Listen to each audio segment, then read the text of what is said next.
Let's talk cold weather. Hi everyone, I'm Hannah and welcome back. We all know that British people love complaining about the weather. And it's that time of year again. So it's the perfect opportunity to brush up on your cold weather vocabulary. You never know when you might need to make some small talk. Let's go. So of course we know about snow. Snow can be a verb or a noun and is uncountable. For example, wow, look at all the snow. Or I can't wait for it to snow this year. We can use the adjectives heavy or light to describe how much snow there is. For example, there's a heavy layer of snow on the ground right now. When we talk about how snow is falling, we tend to use the continuous tenses or going to. In this case, we use the adverbs heavily or lightly. For example, did you know it's snowing right now? Or it was snowing so heavily last night. Or I think it's going to snow lightly on Saturday. And if we want to talk about individual pieces of snow, we can use snowflake. For example, a snowflake landed on her face. But what about other kinds of weather? Ouch! That's right, it's hail. We use hail similarly to snow as a verb and an uncountable noun.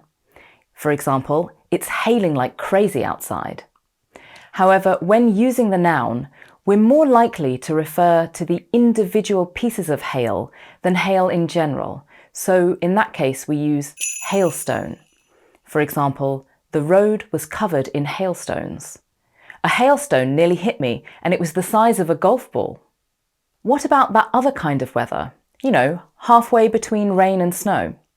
In English, we call that sleet. Like snow and hail, it is a verb and an uncountable noun. But we don't tend to use the verb much. You're mostly likely to hear this used when people are comparing it negatively to snow. For example, look, it's snowing. Oh, no, it's not. It's just sleet.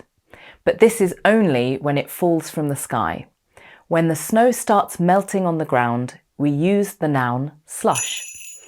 For example, quick, we need to go out and make a snowman before it turns to slush.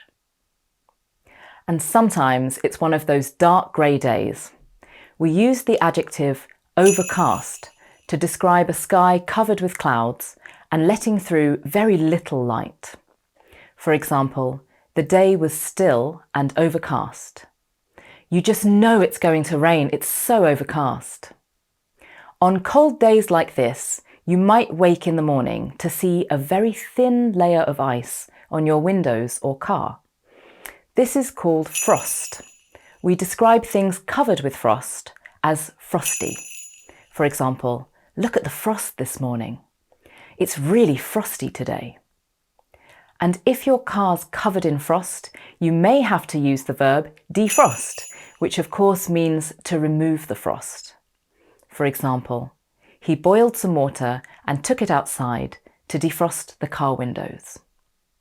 But what can we say on these cold winter days? You can use words like nippy and chilly to talk about cold that's not too extreme.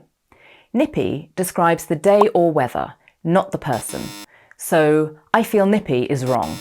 But chilly can be used to describe either. For example, I need to put on my coat. It's a bit nippy out there. You're just wearing a t-shirt. Aren't you chilly? For a very cold day or person, use freezing or freezing cold. It's going to be freezing cold on Saturday. Is he shivering? He looks freezing. And in the UK, you can also describe cold weather as Baltic. This is an informal way of comparing it to the weather in the cold parts of Northern Europe. For example, it's been absolutely Baltic at night recently. And that's a wrap. What kind of weather did you wake up to this morning? Was there any frost on your windows?